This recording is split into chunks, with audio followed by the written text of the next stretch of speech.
बिस्मिल्लाहिर्रहमानिर्रहीम। अस्सलाम वालेकुम। Welcome to all. King Edward grammar school की तरफ से अपने स्टूडेंट्स के लिए रिकॉर्डेड लेक्चर क्लासेस का आगाज़ कर दिया गया। सो बायोलॉजी 9th क्लास का यूनिट नंबर 5 आज का हमारा टॉपिक है, जिस पर बेटा आज हम डिस्कस करेंगे। तो शुरू करते हैं। Chapter 5 cell cycle. इसके मेजर कंसेप्ट जो है उसमें फ़र्स्ट वन जो है वो है सेल साइकिल। ठीक है, हम सेल साइकिल के बारे में पढ़ेंगे और इसकी सेल साइकिल की मज़ीद जो इसके स्टेप्स हैं उन पर बात करेंगे। सो इसमें जो बेसिक स्टेप्स हैं वो माइटोसिस और मियोसिस दो बड़े मेजर टॉपिक्स हैं और उनकी आगे फर्दर सब डिवीजन्स हैं जिस पर डिटेल से बात की जाएगी। तो first one is that cell cycle. तो स्टूडेंट, सेल साइकिल होता क्या है? बेटा याद रखें, ज़िंदगी की जो सबसे बुनियादी खसूसियत है वो रिप्रोडक्शन है। ठीक है, जैसे कि जानदार और बेजान में जो चीज़ फ़र्क करती है वो यही है कि जानदार चीज़ें अपने जैसी और जानदार पैदा करते हैं और जो बेजान चीज़ें हैं उनमें ये सलाहियत नहीं कि वो अपनी जैसी दूसरी चीज़ें पैदा कर सकें। सो इसी ख़ूबसूरत और बुनियादी जो खसूसियत है जो अल्लाह पाक ने जानदारों को अता की है वो रिप्रोडक्शन है। तो रिप्रोडक्शन जो है वो मुख्तलिफ़ मदारज में मुख्तलिफ़ ऑर्गेनाइजेशन लेवल्स में इसकी जो है ना मुख्तलिफ़ टाइप्स हैं। ठीक है, तो जैसे कि इसकी लेवल ऑफ ऑर्गेनाइजेशन को अगर हम सेल लेवल से पढ़ें तो क्रोमोज़ोम जो हैं वो अपने जैसे और क्रोमोज़ोम पैदा करते हैं और सेल जो हैं वो अपने जैसे और सेल पैदा करते हैं। इसी तरह जो इंडिविजुअल्स हैं वो अपने जैसे फर्दर मज़ीद और इंडिविजुअल जो हैं वो अपने ऑफस्प्रिंग पैदा करते हैं। ठीक है, इस पर स्टार्टिंग चैप्टर फर्स्ट चैप्टर में आप पढ़ चुके हैं रेडॉल्फ विर्च्यू की थ्योरी के बारे में। तो रेडॉल्फ विर्च्यू की जो थ्योरी थी इन शॉर्ट वो ये थी कि तमाम नए बनने वाले जो सेल्स हैं या तमाम नए पैदा होने वाले जो इंडिविजुअल्स हैं वो पहले से मौजूद सेल्स और इंडिविजुअल से ही रिप्रोड्यूस होते हैं। तो इसी से ये कंटिन्यूएशन ऑफ लाइफ जो है वो चलती है। ठीक है जी, तो इसकी जो बुनियादी चीज़ वो यही थी कि हम ये जान लें कि सेल साइकिल को पढ़ने का जो मकसद है इज़ दैट कि हम कायनात में मौजूद जितने भी जानदार हैं उनकी जो डिफरेंट लेवल ऑफ ऑर्गेनाइजेशंस है उसमें जो होने वाली बुनियादी तब्दीलियां हैं और उसमें जो रिप्रोडक्शन लेवल्स हैं उसको स्टडी किया जाए। तो हमारा आज का जो फर्स्ट रिसेप्टिव यानी इनिशिएटिव जिसे इब्तदाइया कहते हैं वो यही है कि सेल साइकिल को हम जान सकें। जी, तो बेटा सेल साइकिल के बारे में सबसे पहले जो चीज़ थी बुनियादी कि सेल साइकिल क्यों रिक्वायर है वो रिप्रोडक्शन के लिए है और लेवल ऑफ ऑर्गेनाइजेशन में हम इसे पढ़ेंगे। सबसे पहले जो फर्स्ट स्टार्टिंग है वो है सेल। ठीक है, because cell is a structure and function unit of life. तो हम सेल से ही इस चीज़ को आगे फर्दर डिस्कस करेंगे और जानेंगे कि एक सेल में होने वाली जो तब्दीलियां हैं जिसकी बुनियाद पर सेल जो हैं वो तकसीम के अमल से गुज़रते हैं और आगे अपने जैसे और सेल पैदा करते हैं। तो सेल साइकिल जो है उसको मुकम्मल तौर पर समझने के लिए अगर हम उसको स्टडी करें तो ये एक सीरीज़ ऑफ इवेंट है। Cell cycle is a series of event from the time of a cell is produce until it completes mitosis। ठीक है, and then produce its a new one cell or new one individual।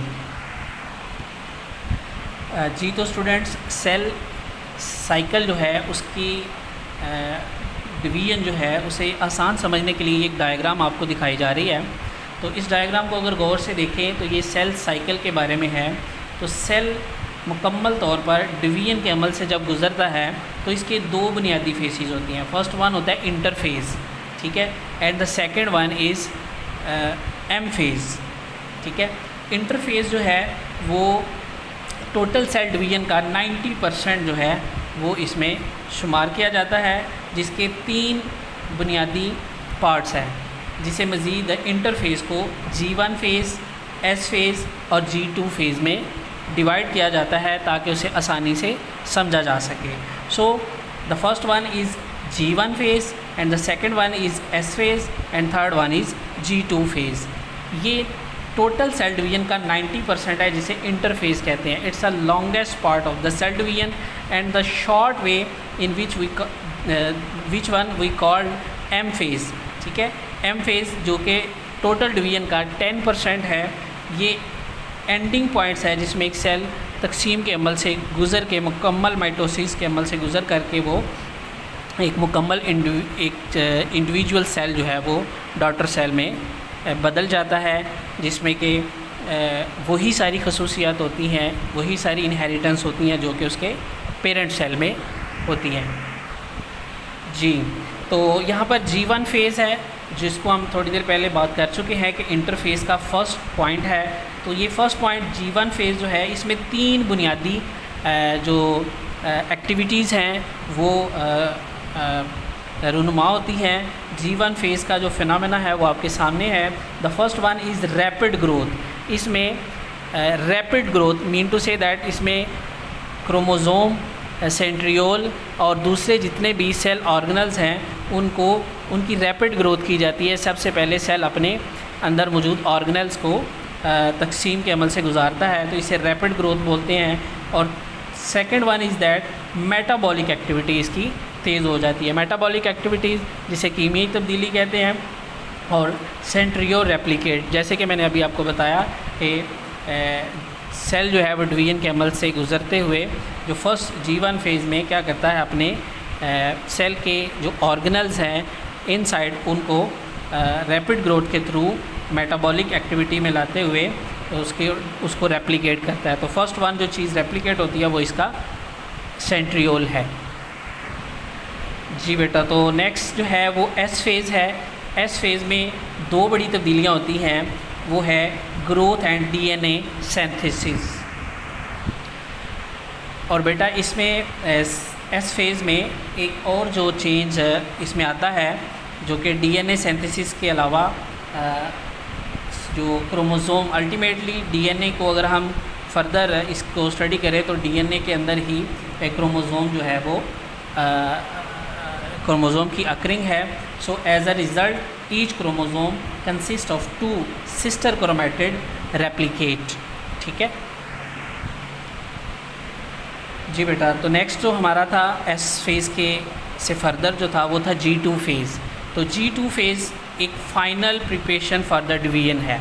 तो final preparation for the division जो है, जब ये ending portion में जाता है, माइटोसिस या जिसे मेटाफेज़ या M फेज़ भी कहते हैं, उससे पहले जो इसकी लास्टिंग वर्किंग है वो ये है कि आफ्टर द G2 फेज़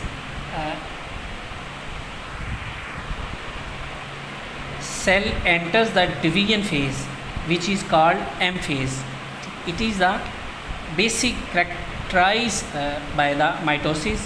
ठीक है, इसमें सेल जो है वो डिवीजन के अमल से गुज़र के 2 डॉटर सेल में बदल जाता है। और बेटा याद रखें कि जैसे ही पेरेंट सेल जो है वो डॉटर सेल में बदलते हैं, तो डॉटर सेल में बदलने के बाद हर सेल में 2 जो प्रॉपर्टीज़ हैं वो इसके इनहेरिटेंस में शामिल हो जाती हैं। फर्स्ट वन दैट कि वो टेम्पोरेरीली चेंज होता है उसका, और एक में परमानेंटली है। Mean to say that cell जैसे ही डिवाइड होता है तो वो आगे फ़ौरन ही मज़ीद अगला सेल नहीं पैदा करता, बल्कि उसके लिए उसे एक परमानेंट टेम्परेरी स्टॉप उसमें आता है, जिसमें कि वो नेक्स्ट डिवीजन के लिए अपने लिए प्रोटीन सिंथेसाइज़ करता है, अपने लिए वो सारी जो एनर्जी है उसे स्टोर करता है ताकि वो नेक्स्ट फर्दर जैसे ही वो मैच्योर सेल में बदले तो अपने जैसे और सेल को पैदा करे। तो ये टाइम जो ड्यूरेशन वो लेता है, इसको हम बोलते हैं कि ये सेल की टेम्परेरीली स्टॉप डिवाइडिंग स्टेज है, जिसमें कि वो रुक जाता है। ठीक है, अपने मुकम्मल मैच्योर होने तक। तो सेकंड वन इज़ दैट, जो इसकी दूसरी खसूसियत है वो है परमानेंटली स्टॉप डिवाइडिंग, कि वो तकसीम होने के अमल से गुज़र के जैसे ही वो मुकम्मल एक मैच्योर सेल बनता है तो वो आगे मज़ीद तकसीम नहीं होता। इसको हम बोलते हैं GO फेज़। G0 phase. इसे आप अपनी बुक से GO फेज़ के नाम से जो टॉपिक है यहाँ आप जान सकते हैं कि GO फेज़ कौन सा फेज़ है, जिसमें कि ऐसे बॉडी सेल जो डिवीजन के अमल से गुज़रें और गुज़रने के बाद वो परमानेंटली स्टॉप डिवीजन सेगमेंट में चले जाएं, तो इसमें मज़ीद वो तकसीम नहीं हो पाते। इसको हम बोलते हैं GO फेज़। GO फेज़ में हमारी बॉडी के जो बेसिक सेल है जो कि GO फेज़ पॉइंट में एंटर जब होते हैं तो मज़ीद डिवाइड नहीं होते, उसमें न्यूरॉन सेल हैं, ठीक है। और इसी तरह हमारे लीवर सेल है, किडनी सेल है, ये वो सेल्स हैं जो डिवीजन के अमल के गुज़रने के बाद मज़ीद फिर डिवाइड नहीं होते। सो बेटा आज का हमारा जो बेसिक टॉपिक था वो था सेल साइकिल, और सेल साइकिल के जो फेजेस थे उसके बारे में हमने डिस्कस किया। और इसमें एक बुनियादी डायग्राम जो मैंने आपको दिखाई वो उसमें आपने ये जाना कि सेल साइकिल जो है वो बेसिक दो जो है सेगमेंट्स हैं। फर्स्ट इंटरफेस है जो कि आप देख सकते हैं इस डायग्राम की मदद से कि टोटल डिवीजन का 90% है, और एम फेज़ जिसे माइटोसिस या मेटाफेज़ भी बोलते हैं वो टोटल डिवीजन का 10% है। इसमें आपने G1 फेज़ के बारे में पढ़ा, S फेज़ के बारे में और G2 फेज़ के बारे में पढ़ा। तो उम्मीद करता हूँ कि आपको ये लेक्चर जो है वो मावनत फ़राहम करेगा आपकी लर्निंग सेशन के लिए। सो बेटा अपनी फ्री वक़्त को जो आपको घर पर मैसर है मेहनत कीजिए और खूब पढ़िए ताकि आपके एनुअल एग्ज़ाम में आपको कोई परेशानी नहीं हो। थैंक यू, बहुत शुक्रिया बेटा क्लास लेने के लिए। अल्लाह ताला आपके इल्म व हुनर में और शऊर में बरकत दे। अल्लाह हाफ़िज़। बहुत सारा ख्याल रखिएगा, अपने पेरेंट्स का अदब और छोटों से शफ़क़त, बड़ों का एहतराम अपनी ज़िंदगी का हिस्सा बनाएं, नमाज की पाबंदी करें और दुआ कीजिए कि अल्लाह ताला हमारे इस माशरे में आई हुई इस बीमारी से अल्लाह ताला हमें महफूज भी रखें और अल्लाह ताला इसे जल्द निजात दें ताकि स्कूल आने की जो बहारें हैं वो फिर से आबाद हो सकें। अल्लाह हाफ़िज़, फ़ी अमानिल्लाह।